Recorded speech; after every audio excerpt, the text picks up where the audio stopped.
Hello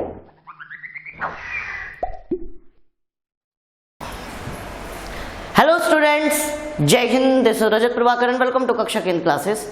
Students, right now we are studying class 12th mathematics and going to discuss the second part of exercise 5.2. तो students पहले part में हमने discuss किया था कि differentiability क्या होता है, साथ ही साथ हमने थ्योरम भी डिस्कस की थी कि अगर कोई फंक्शन डिफरेंशिएबल है तो इसका मतलब वो कॉन्टिन्यूअस जरूर होगा, ठीक है, बट इसका वाइस वर्सा नहीं होता है, ठीक है। साथ ही साथ हमने डिस्कस किया था काफ़ी डिटेल में ग्राफ के बारे में, ठीक है, ये मीनिंग ऑफ द डिफरेंशिएबिलिटी भी हमने सीखा था। अभी इस पार्ट में हम कुछ 11th क्लास के फॉर्मूले को रिकॉल करने वाले हैं, कुछ नए फॉर्मूले को इंट्रोड्यूस करने वाले हैं जो कि हम आगे फर्दर मोर एक्सरसाइज में करेंगे, लेकिन मैं रफली थोड़ा आइडिया दे दूंगा आपको, ठीक है। फिर हम करेंगे अलजेब्रा ऑफ डिफरेंशिएशन, ठीक है। तो डिफरेंशिएबिलिटी के ऊपर बेस्ड अलजेब्रा हम डिस्कस करेंगे। तो फटाफट अब देखते हैं पहले डिफरेंशियल फॉर्मूलाज के बारे में, ठीक है। तो डिफरेंशियल फॉर्मूलाज देखते हैं। पहला टाइप का फॉर्मूला हम जो डिस्कस करेंगे वो करेंगे अलजेब्रिक, ठीक है, अलजेब्रिक फंक्शन के। क्या था पहला फॉर्मूला हम डिस्कस करते हैं, क्या था, dy अपॉन dx, क्या था, x की पावर n किसके इक्वल होता है, ये होता है n x की पावर n-1, ठीक है। ये हमने क्लास 11th में ही पढ़ लिया था।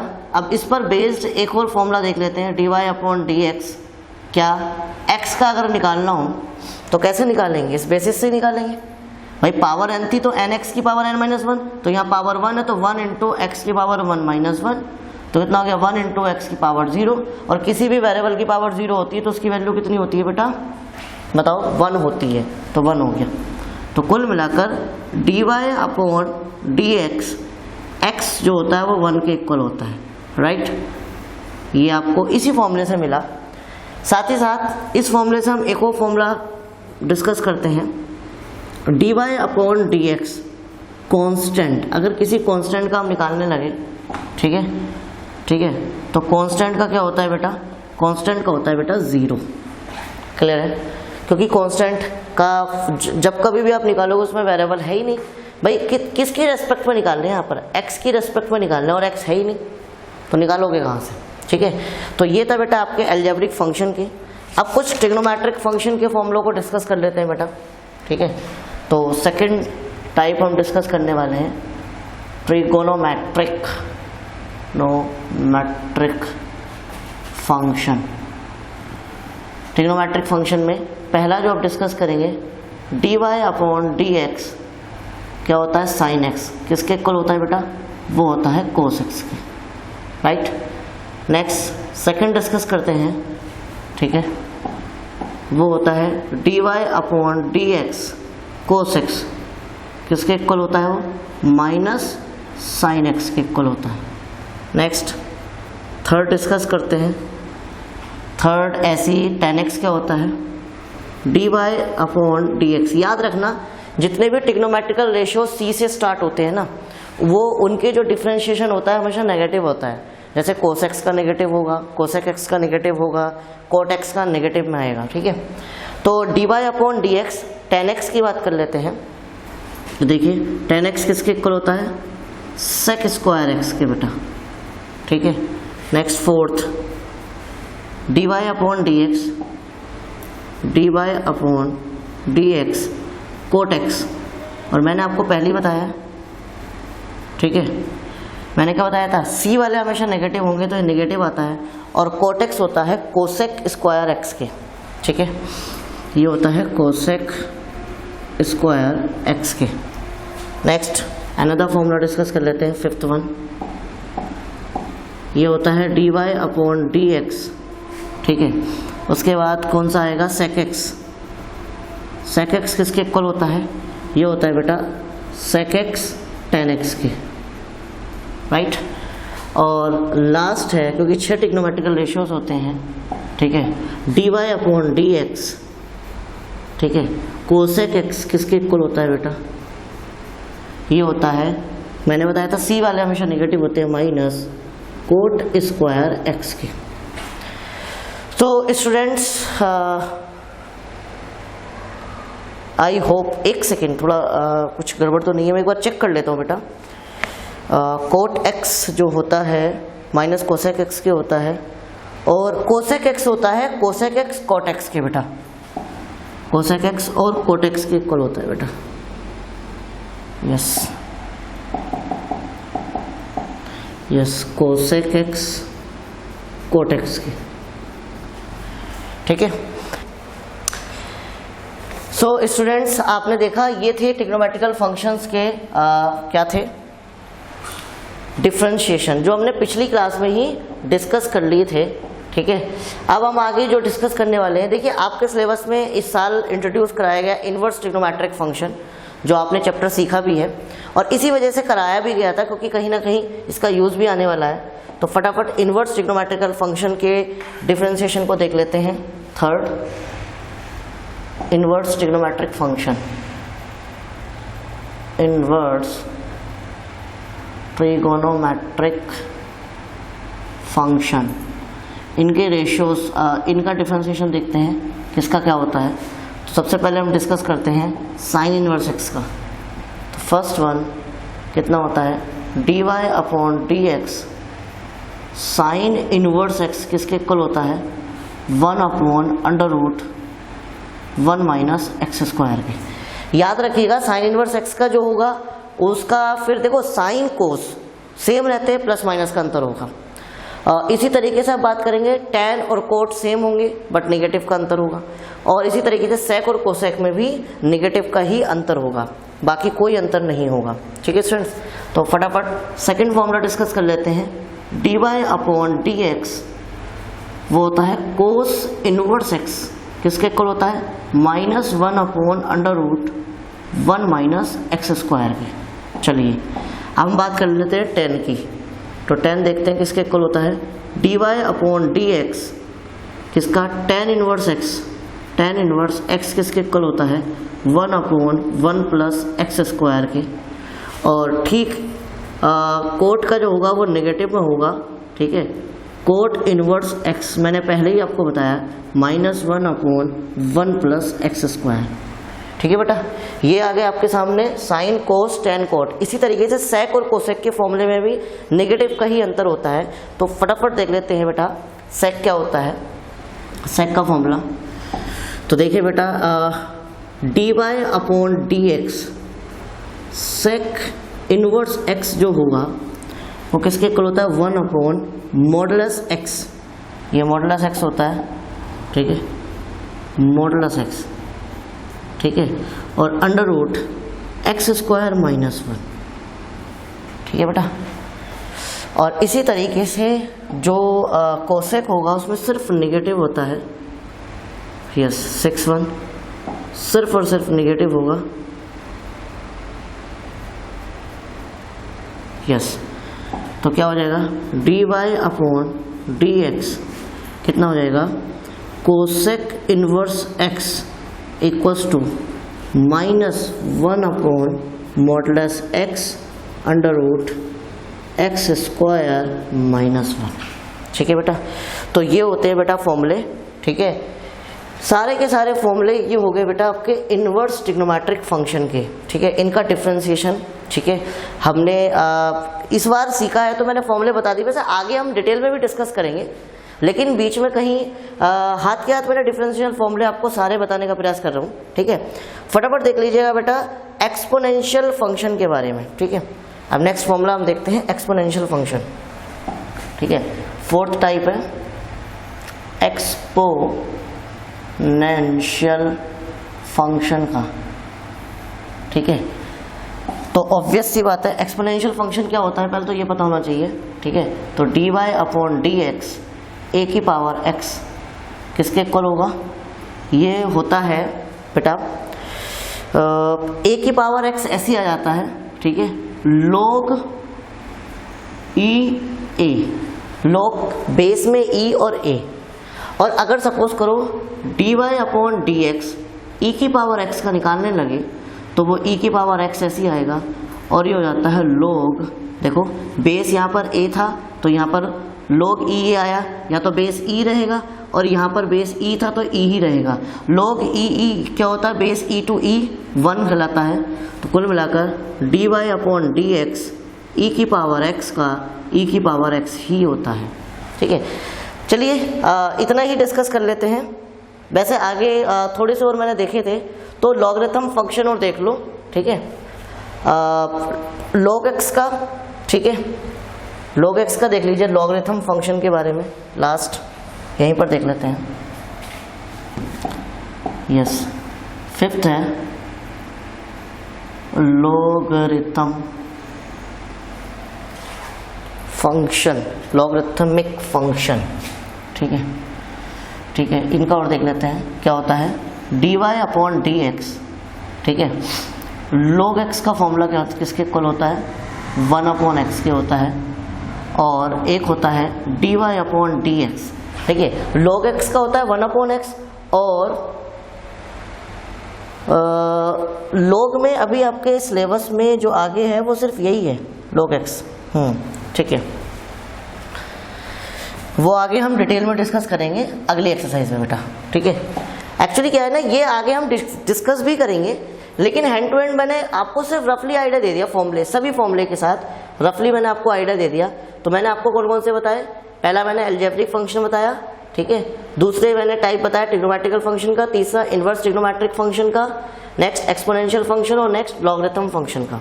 ठीक है, अब हम डिस्कस करेंगे अलजेब्रा ऑफ डेरिवेटिव्स के बारे में। तो फटाफट देख लेते हैं अलजेब्रा ऑफ डेरिवेटिव्स क्या कहता है हमसे।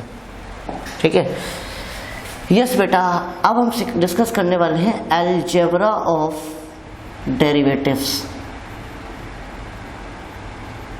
ठीक है, देखो अलजेब्रा ऑफ डेरिवेटिव्स में आप ऑब्वियसली सीधी सी बात है, सम अगर दो फंक्शन का एक साथ दो फंक्शन है उसका होल डेरिवेटिव निकालना हो तो कैसे निकालेंगे, डिफरेंस कैसे निकालेंगे, ये आपने क्लास 11th में सीखा भी है, याद होगा, प्रोडक्ट रूल, क्वोशिएंट रूल। ठीक है, लेकिन इसमें जो हम एक नया फॉर्मूला डिस्कस करेंगे या नई थ्योरम डिस्कस करेंगे वो है चेन रूल, बहुत अच्छे से समझेंगे। तो कंपोजिशन ऑफ फंक्शन का भी हम डेरिवेटिव निकाल लेते हैं। आपने चैप्टर नंबर 1 में सीखा था कंपोजिशन ऑफ फंक्शन गॉस फोक के बारे में। ठीक है, तो उसका डेरिवेटिव्स कैसे निकालते हैं वो एक चेन रूल की मदद से निकालेंगे, वो हम डिस्कस करेंगे। तो सबसे पहले हम सिंपल सा पहला डिस्कस करते हैं अलजेब्रा में।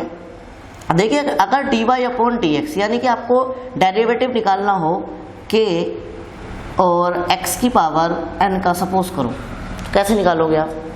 देखो, जितनी भी कांस्टेंट टर्म्स होती हैं, अगर कांस्टेंट टर्म्स प्रोडक्ट में दी गई तो कांस्टेंट टर्म्स को आप बाहर निकाल लीजिएगा बेटा, उसके बाद आप निकालेंगे। तो इसको कैसे करेंगे, k बाहर कांस्टेंट टर्म निकाल लेंगे और dy अपॉन dx x की पावर n निकाल लेंगे। ठीक है, बात आई समझ में? ठीक है, तो यहाँ पर उसी तरीके से मैं यहाँ पर ये फॉर्मूला बना दूँ, ये fx कर दूँ, तो x जरूरी नहीं x की पावर n हो, अब तो कुछ भी हो आप आसानी से निकाल सकते हैं। ठीक है, बात आ गई समझ में? क्लियर हो गया? तो कुल मिलाकर अगर आपको इस तरीके से दिया गया हो, इसका एग्जाम्पल भी दूंगा मैं, कि फंक्शन के साथ कोई कांस्टेंट टर्म्स दी गई हो तो आप कांस्टेंट टर्म्स को बाहर निकालिएगा और बाकी का आप क्या निकाल लेंगे, फटाफट डिफरेंशिएट कर लेंगे। ठीक है, चलिए नेक्स्ट बात करते हैं बेटा, एक एग्जाम्पल ले लेते हैं इस पर बेस्ड। ठीक है, सपोज करो dy अपॉन dx आपको 5 cos x का निकालना हो, कैसे निकालेंगे आप?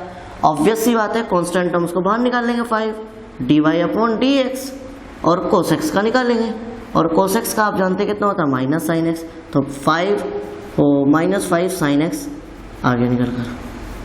क्लियर हो गया? इस तरीके से हम इस अलजेब्रा के बारे में बात कर रहे हैं। अगर कोई कांस्टेंट टर्म प्रोडक्ट में दी गई तो कांस्टेंट टर्म्स को बाहर निकाल लीजिएगा। ठीक है, चलिए स्टूडेंट्स नेक्स्ट, इस सम और डिफरेंस में अगर दिया गया है तो हम कैसे निकालेंगे उसको देख लेते हैं बेटा फटाफट। सेकंड देखिए कैसे, dy अपॉन dx अगर आपको निकालना हो fx प्लस माइनस gx का, तो आप कैसे निकालेंगे? आप दोनों का सेपरेट डिफरेंशिएट कर देंगे, dy अपॉन dx fx का बेटा अलग कर देंगे आप। ठीक है, और प्लस माइनस जो भी है वो ऐसे ही लिखा रहेगा, और dy अपॉन dx आप gx का निकाल देंगे बेटा। ठीक है, बात आई समझ में स्टूडेंट्स? क्लियर है? इसको हम दूसरी तरीके से भी लिख सकते हैं, जरूरी नहीं हमें इसी तरीके से dy अपॉन, हालांकि dy अपॉन dx ही आपको बहुत ज़्यादा जगह पर लिखा हुआ मिलेगा। डैश लगाकर भी अगर ये लिखा हुआ तो हम कैसे लिखेंगे, यहाँ पर अगर डैश हुआ लिखा हुआ तो fx प्लस माइनस gx का होल डैश, देखो डैश लगाया तो कैसे करेंगे आप, सबसे पहले f डैश निकाल लेंगे प्लस माइनस ऐसे ही आप g डैश निकाल देंगे। ठीक है, ये मैंने दूसरे वे में लिख दिया है, बात वही लिखी हुई है, कुछ नई बात नहीं लिखी हुई बेटा। क्लियर है, बात आ रही समझ में। सो इस पर बेस्ड एक क्वेश्चन करते हैं, फिर समझने का प्रयास करते हैं। तो छोटा सा ले लेते हैं, जैसे सपोज दैट एक एग्जाम्पल ले लेते हैं। एग्जाम्पल, आपको डिफ्रेंशिएट करना है dy अपॉन dx x की क्यूब प्लस साइन x का। ठीक है, कैसे करोगे आप, दिख रहा है आपको भाई एक फंक्शन x की क्यूब पॉलिनोमियल फंक्शन दिया है, एक ट्रिग्नोमेट्रिक फंक्शन दिया गया, तो क्या करेंगे, सेपरेट करेंगे आप। तो देखिए कैसे करेंगे, तो dy अपॉन dx x की क्यूब का अलग निकालेंगे plus dy upon dx sine x का आप अलग निकालेंगे। तो x की क्यूब का कितना हो जाएगा बेटा, 3x स्क्वायर। कैसे, x की पावर n बताया ना अभी मैंने, nx n माइनस 1, तो n का मतलब 3 बाहर आ गया, और x की पावर n माइनस 1 होता है, तो x की पावर n माइनस 1 यानी 3 में से 1 गया, 2 बचा, 3x स्क्वायर हो गया। प्लस आगे देखिएगा साइन x का कितना होता है बेटा, कोस x होता है, और ये हो गया आपके सामने आंसर। तो मैंने आपको जो सेकंड वाला डिस्कस किया था, सम ऑफ द फंक्शंस में, ठीक है, अगर उनका डेरिवेटिव निकालना हो, उनका डिफरेंशिएट करना हो, तो आप इस तरीके से निकालेंगे। ठीक है, आई होप समझ में आ गया होगा।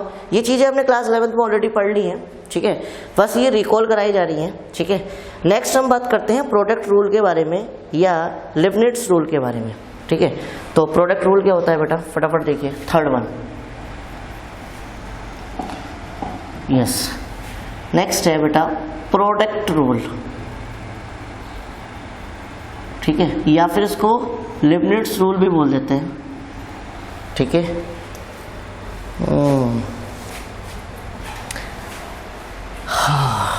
ठीक है, तो क्या होता है, स्पेलिंग में बड़ा कंफ्यूजन रहता है इनकी।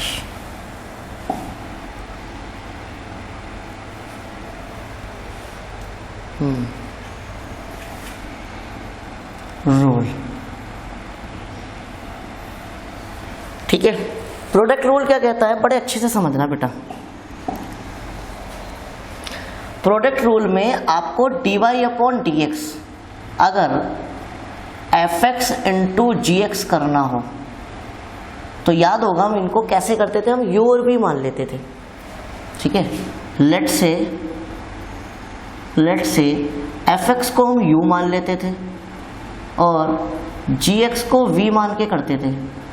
तो आप कुल मिलाकर dy अपॉन dx u और v का निकालना है, तो कैसे निकालेंगे बेटा, तो याद होगा क्या होता है, u इंटू वी का होल क्या हो गया, डैश, किसके इक्वल होता है, u dash into b plus u into v dash. पहली वाली जो टर्म है उसका डैश पहले निकलता है, ये कहलाता है प्रोडक्ट रूल या लिबनिट्ज रूल। ठीक है बेटा, एक क्वेश्चन करेंगे इस पर बेस्ड, समझने का प्रयास करेंगे। तो देखिए एग्जाम्पल, सपोज करो मैंने एग्जाम्पल ले लिया, आपको डिफ्रेंशिएट करना है dy upon dx x sine x का बेटा। ठीक है, तो आपको दिख रहा है ये ओनली x क्या है, पॉलिनोमियल फंक्शन है, दिस साइन x क्या है, ट्रिग्नोमेट्रिक फंक्शन है। तो आप क्या करेंगे, यहाँ पर लेट करेंगे, और आपने लेट कर लिया कि u इक्वल्स टू x है, v equals to sine x है। हालांकि बेटा u और v आप कुछ भी चेंज कर सकते हैं, क्योंकि यहाँ प्लस होता है तो इम्पैक्ट नहीं पड़ेगा, लेकिन क्वोशिएंट में नहीं होना चाहिए, क्वोशिएंट रूल में। ठीक है, तो फटाफट देखिए क्या हो जाएगा। इससे आप क्या निकालेंगे, सबसे पहले u डैश निकाल लेंगे, u डैश का मतलब डिफ्रेंशिएट कर देंगे, du अपॉन dx की बात कर रहा हूँ, तो x की पावर n का पता है आपको 1 होता है, और v डैश निकाल लेंगे, इसका कितना होता है, साइन x का कोस x होता है बेटा। बात आई समझ में। चलिए स्टूडेंट्स आगे बात करते हैं। तो x sin x का डिफरेंशिएट करना है बेटा। कैसे करोगे x sin x का डिफरेंशिएट? तो ऑब्वियस सी बात है, हाँ ये क्या हो गया, dy upon d x u into b. कैसे किया था, u dash v plus u into v dash. u dash कितना होता है बेटा 1 इंटू v कितना होता है sin x प्लस u कितना होता है x और v डैश कितना है cos x। तो ये कितना आ जाएगा, ठीक है, तो sin x plus x cos x हो गया बेटा, ठीक है। ये हो गया बेटा आपके सामने प्रोडक्ट रूल, ठीक है, जिसको लिबनिट्ज रूल कहा जाता है। क्लियर है? LEIBNITJ, एक बार चेक कर लेता हूँ स्पेलिंग में, LEIBNITJ, TZ, करेक्ट। तो बेटा ये था आपके सामने प्रोडक्ट रूल, ठीक है। तो आपने देखा ये प्रोडक्ट रूल हमने पिछली क्लास में भी ऑलरेडी डिस्कस कर लिया था, यहाँ पर हमने जस्ट रिकॉल किया है। मैंने एक एग्जांपल देके हैंड टू हैंड आपको विजुलाइज करा दिया है, जिससे कहीं भी आपको कोई दिक्कत नजर ना आए। चलिए last not least, next fourth one याद करेंगे, हम सीखेंगे क्वोशंट रूल के बारे में।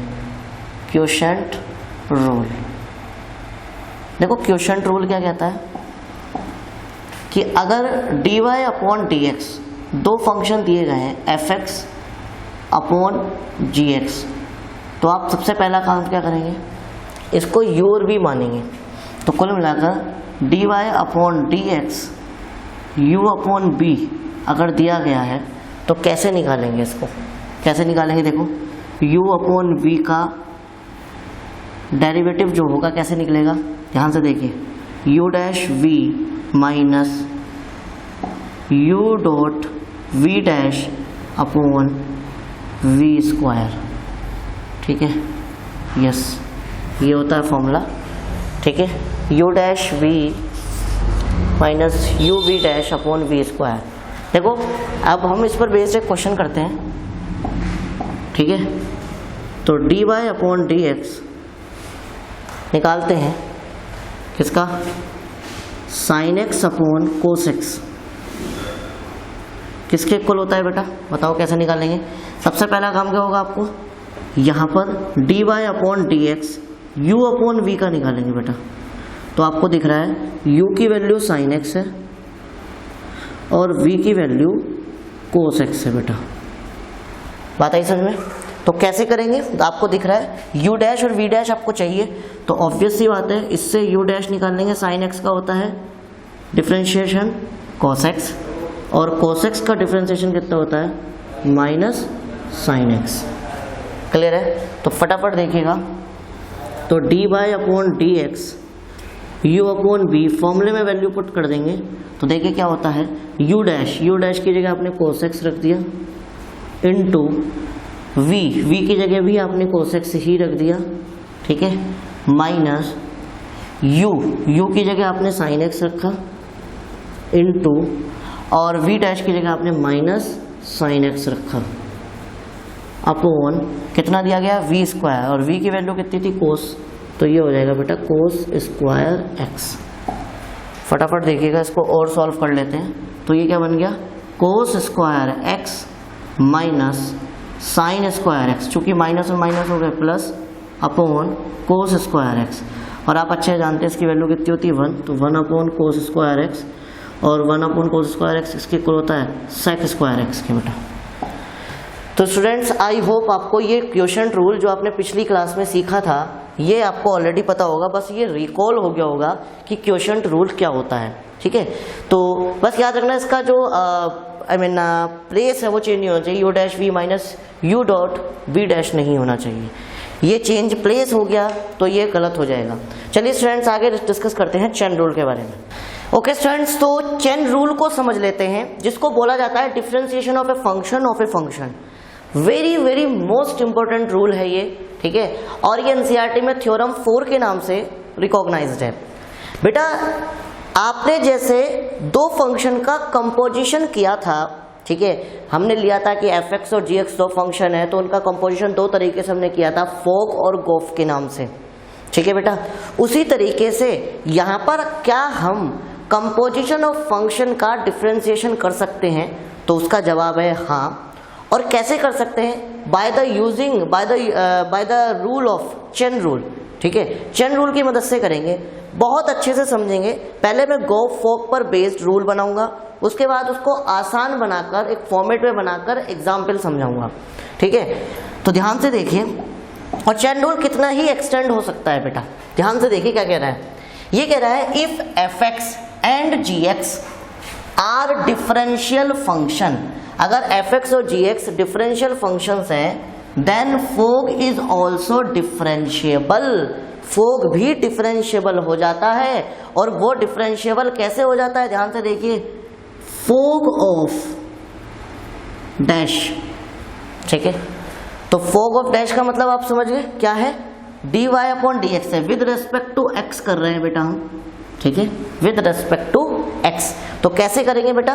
तो हम ऐसे करेंगे, f डैश gx कर लिया, और फिर हम किसका करेंगे? यानी कि हमने इस f फंक्शन का विद रेस्पेक्ट gx किया, और उसके बाद क्या करेंगे?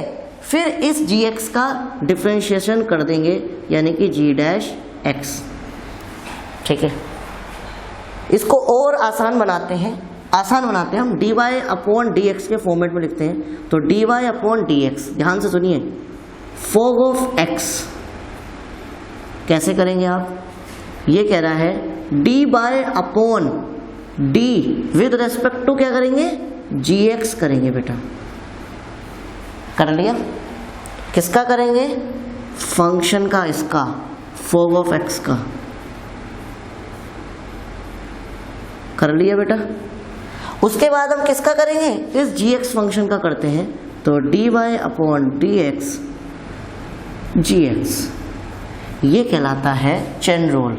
और मुझे पता है अभी ये आपके विजुलाइज नहीं हुआ होगा, तो विजुलाइज कराने के लिए मैं इसको और u और t की फॉर्मेट में मानूंगा, फिर आपको समझाऊंगा। आपको ये बेस भी समझना जरूरी है कि ये मतलब बना कहाँ से है। देखो अब मैं क्या काम करने वाला हूँ, मैं लेट से दो फंक्शन लेने वाला हूँ। ठीक है, इसको और आसान भाषा में समझते हैं। ठीक है बेटा, तो आसान भाषा में समझते हैं। तो हमने मान लिया let u and v are two functions. ठीक है, u और v दो फंक्शन है। ठीक है, तो f की वैल्यू कितनी दी गई है? u ऑफ v दी गई है विद रेस्पेक्ट टू x। तो हमने क्या काम करा, ये जो vx था इसको t मान लिया। तो ये जो फंक्शन बन गया, क्या बन गया? u ऑफ vx है ना, यही तो होता। ठीक है, कंपोजिशन ऐसी तो होता है। इसको क्या लिख देंगे? u और vx को हमने t लिख लिया, विद रेस्पेक्ट टू t हो गया ये। तो हम इसका डिफरेंशिएशन कैसे करेंगे? ध्यान से देखो, बहुत ध्यान से। df upon dx with respect to x ही करना है। हालांकि फंक्शन t में दिया गया है, लेकिन कैसे करेंगे? d upon dt। ध्यान से सुन लेना, क्योंकि फंक्शन t के फॉर्मेट में दिया है तो ut निकालेंगे। ut का मतलब क्या हो गया? सीधी सी बात है, u ऑफ फंक्शन v हो गया, नहीं हो गया? ठीक है, और कैसे निकालेंगे? इनटू क्या करेंगे? dt अपॉन dx, फिर हम इस t का करते हैं। तो ये किसका दिया गया है? यहाँ पर t लिखने की जरूरत नहीं, u लिख देंगे। ठीक है, कैसे u लिख देंगे? क्योंकि यहाँ पर ये जो t दिया गया है ना, t क्या है? जैसे साइन एक्स स्क्वायर है, समझ रहे हो? तो ये एक्स स्क्वायर को डिनोट कर रहा है, इसको अलग नहीं लिखेंगे, आप यू ही लिखेंगे। समझ में आ गई? तो D you upon d T into D T upon T x. अब इसको आसान भाषा में समझेंगे भाई। देखो ऐसा है, कोई भी फंक्शन दिया गया होगा, सबसे पहले उसको हमने जो भी कंपोजिशन फंक्शन है उसको आपने किसी कांस्टेंट के टर्म्स मान लिया, तो उसके रेस्पेक्ट में डिफरेंशिएशन करेंगे, फिर जिसकी रेस्पेक्ट में किया है उसी का डिफरेंशिएशन कर देंगे। इसी तरीके से चेन रूल चलता रहता है। ठीक है, तो देखो बात ध्यान से समझने के लिए अब हम एक एग्जाम्पल लेंगे भाई इस पर बेस्ड। तो देखो इस पर एग्जाम्पल लेंगे तभी हम इसे समझ पाएंगे। तो फटाफट देखो एक एग्जाम्पल लेता हूँ। लेट से मैंने ले लिया एक फंक्शन साइन एक्स स्क्वायर, तो क्या करेंगे आप? इसे y के इक्वल मान लेंगे। चलो y के इक्वल मानने पर ये आसान रहेगा थोड़ा, कोई दिक्कत नहीं, ध्यान से समझना कैसे करेंगे।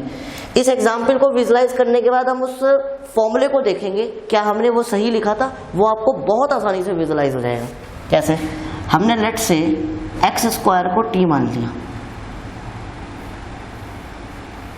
लिया, ठीक है। हमारा काम क्या होगा, d y upon d x करेंगे विद रेस्पेक्ट टू एक्स, और ये क्या करेंगे, ये साइन टी बन गया, ठीक है। पहले चलो इसको साइन टी बना देते हैं, लो पहले साइन टी बना दिया, ये देखिए। अब करेंगे डिफ्रेंशिएशन, तो d y upon d t equals to d t नहीं डी एक्स, ठीक है, क्योंकि विद रेस्पेक्ट टू एक्स ही करना है। कैसे होगा, यहाँ पर तो क्या दिया गया है बताओ, टी दिया गया है, यहाँ पर टी की रेस्पेक्ट में करेंगे d y upon d t, किसका करेंगे, साइन टी का, फिर इनटू किसका डिफरेंशिएशन कर देंगे, इस टी का ही कर देंगे, तो d y upon d x with respect to x करेंगे, क्योंकि फंक्शन एक्स ही तो दिया था, टी का कर देंगे। देखो मैंने यहाँ पर क्या नई बात थोड़ा ना लिखी थी, देखो मैंने कहा था d y upon d t u का करेंगे, फिर इस टी का ही डिफरेंशिएशन कर देंगे, तो d y upon d x t करा है, मैंने यहाँ पर भी यही किया।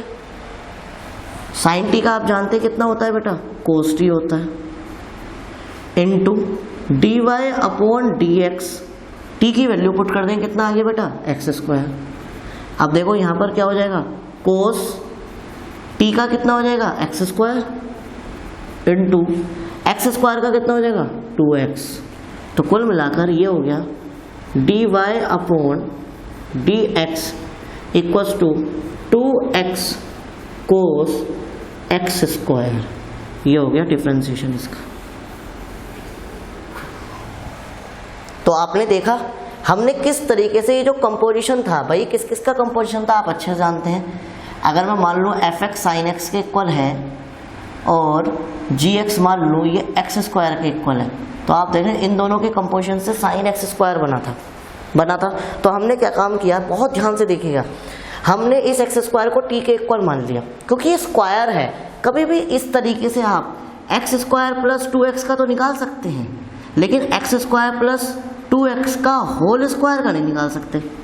इसके लिए आपको क्या लगाना पड़ेगा, चेन रूल ही लगाना पड़ेगा।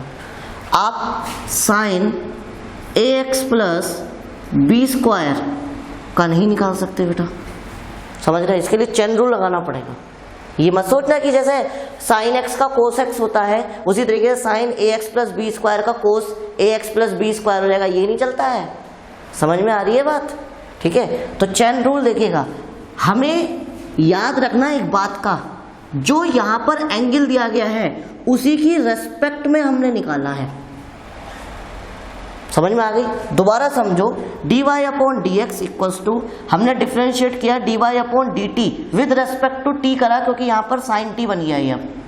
अब क्या करेंगे, इस टी का भी डिफ्रेंशिएशन करेंगे, लेकिन अब की बार किसके रेस्पेक्ट में करेंगे, एक्स की रेस्पेक्ट में करेंगे, ठीक है। तो हमने ये एक्स की रेस्पेक्ट में कर लिया बेटा, d y upon d x t कर लिया। समझ में आ गई बात।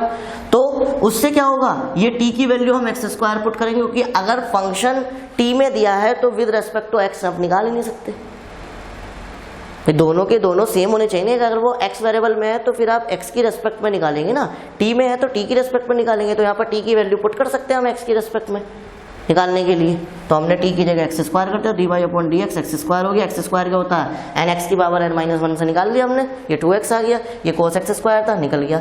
अब जरा इसको विजुलाइज करना, मैंने क्या पढ़ाया था, मैंने कहा था फोग ऑफ x निकालना है तो f डैश जी एक्स निकालेंगे, तो मैंने यही तो किया है बेटा। देखो ध्यान से देखो, फिर मैं उस फॉर्मूले बता, देखो ये जी एक्स का ही तो निकाला मैंने, देखो with respect to g x निकाला ना, और फिर देखो मैंने जी एक्स का ही क्या कर दिया, डिफ्रेंशिएट कर दिया। यहाँ देखना जरा, मैंने क्या काम करा, ये देखिएगा एक्स स्क्वायर की रेस्पेक्ट में निकाला, देखो क्यों एक्स स्क्वायर की रेस्पेक्ट में निकाला, टी मान लिया, तो देखो टी बन गया नहीं बन गया, टी की रेस्पेक्ट में, फिर मैं इस टी का ही डिफ्रेंशिएट कर दूंगा, देखो मैंने टी का कर दिया। यही तो बात लिखी है, देख लो यहाँ पर d y upon d x, इस जी एक्स की रेस्पेक्ट में निकाला जी एक्स की रेस्पेक्ट में, फिर इस जी एक्स का ही डिफ्रेंशिएशन कर दिया, चेन रूल बन गया। बात आई समझ में। जरा नीचे देखना, नीचे भी तो मैंने ये किया, मैंने इस Vx को t मान लिया, तो आप देख रहे हैं अभी जो फंक्शन था ut बन गया। ut कैसे बन गया, क्योंकि इसका जो एंगल है वो t हो गया, तो अब देखिए मैंने t की रेस्पेक्ट में निकाला तो है इस u फंक्शन का, और t की रेस्पेक्ट में निकाला, फिर बाद में मैंने t का भी डिफरेंशिएट कर दिया। देखो dy/dx with respect to x कर दिया कि नहीं कर दिया, बात आई समझ में। तो ये कहलाता है बेटा चेन रूल, और चेन रूल एक्सटेंड भी हो सकता है बेटा, जरूरी नहीं कि ये दो फंक्शन के बीच में लगे, ये 3 फंक्शन 4 फंक्शन ऐसी जितने भी फंक्शन है उनके बीच में भी लग जाता है। तो चलो एक चेन रूल मैं आपको बता देता हूँ, फटाफट देखो। अगर ये एक्सटेंड होता है तो लिखेंगे chain rule can be extended,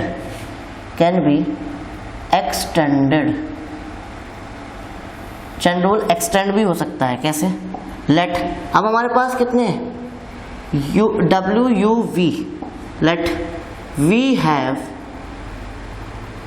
3 functions, हमारे पास 3 फंक्शन है, एक W, एक U एंड V। ठीक है, तो अब हम डिफरेंशिएशन करने वाले हैं। फंक्शन क्या हो गया, F W O U of V। हम क्या काम करेंगे, सबसे पहला काम होगा, देखो ये विद रेस्पेक्ट टू x है, ये बात ध्यान रखना, ये विद रेस्पेक्ट टू x निकालना है। तो ध्यान से देखिए, यहाँ पर हम लेट करेंगे, हम इस vx को t रेस्पेक्ट कर लेंगे, और फिर देखो यहाँ से देखिए, बहुत ध्यान से देखिए, बहुत ध्यान से। हमने क्या काम करा, ये vx को t लेट कर लिया, और उसके बाद देखो ut बन जाएगा, क्योंकि ये तो पूरा t हो गया ना, देखो vx t बन गया, तो अब ये ut बन जाएगा।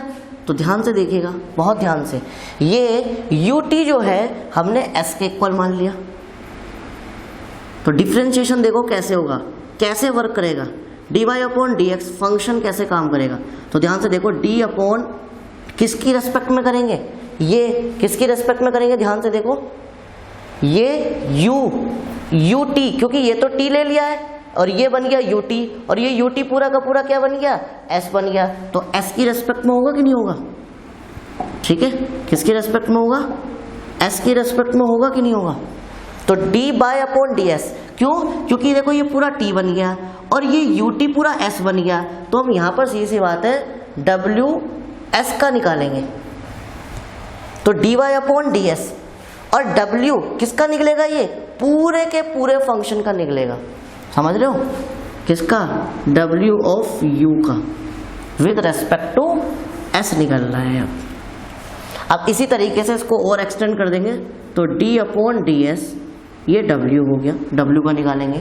फिर इसी तरीके से किसका निकालेंगे बेटा, इस s का क्या कर देंगे, ds अपॉन किसकी रेस्पेक्ट में निकालेंगे, ds किसकी रेस्पेक्ट में निकलेगा, ये देखो, ये अगला फंक्शन जो है वो t है, देखो vx को आपने t माना हुआ है, तो ds अपॉन dt, और फिर निकाल देंगे dt अपॉन dx। और ध्यान से देखो, देखो dt से dt कट जाएगा, ds से ds कट जाएगा, और डिफरेंशिएट हो जाएगा, देखो dy/dx फंक्शन। एक बार और समझ लो, बहुत आसान है, कुछ भी डिफिकल्ट नहीं है। एक्चुअली क्या है ना, अभी समझ में अगर नहीं आ रहा, 10% आ रहा है, सफिशिएंट है। जब आप एग्जाम्पल करेंगे, मैक्सिमम क्वेश्चंस इस पर करके देखेंगे, तो आपको ये बहुत आसानी से समझ में आ जाएगा, ठीक है। और बहुत आसान है लगाना, कुछ भी डिफिकल्ट नहीं है, प्रैक्टिकली आप सीखोगे।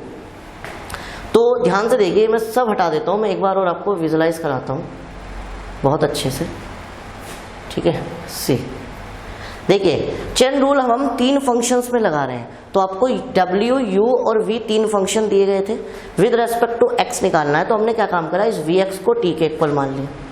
फिर चूंकि ये पूरा t बन चुका है, देखो ध्यान से, t बन चुका है, तो ut को हमने किसके इक्वल मान लिया, s के। तो अब ये पूरा का पूरा क्या बन गया, पूरा का पूरा s बन गया, समझ में आ गई। तो डिफरेंशिएशन कर रहे हैं, तो हमने किया, कैसे किया, dy upon with respect to किसके करेंगे, s के, क्योंकि ये w के साथ विद रेस्पेक्ट टू s बन चुका है। तो dy अपॉन dx और किसका कर देंगे, पूरे का, w ऑफ u का, विद रेस्पेक्ट टू s कर दिया। अब देखो कैसे होगा, d अपॉन ds, w का किया, फिर w का, फिर s की रेस्पेक्ट में करेंगे तो ds अपॉन dt, क्योंकि ये s का भी तो डिफरेंशिएशन करोगे आप, तो s का डिफरेंशिएशन आपने कर दिया, लो जी भैया s का डिफरेंशिएशन हो गया।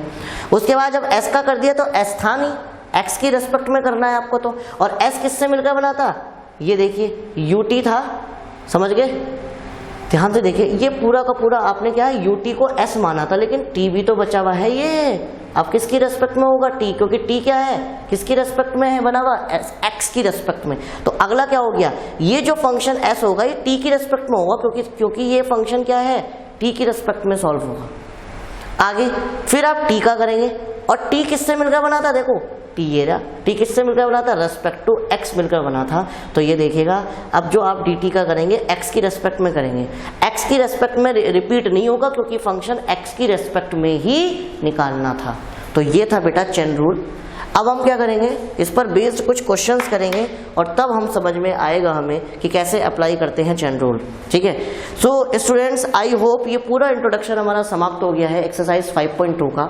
Let's proceed to the examples and the exercise questions. Okay, have a look here.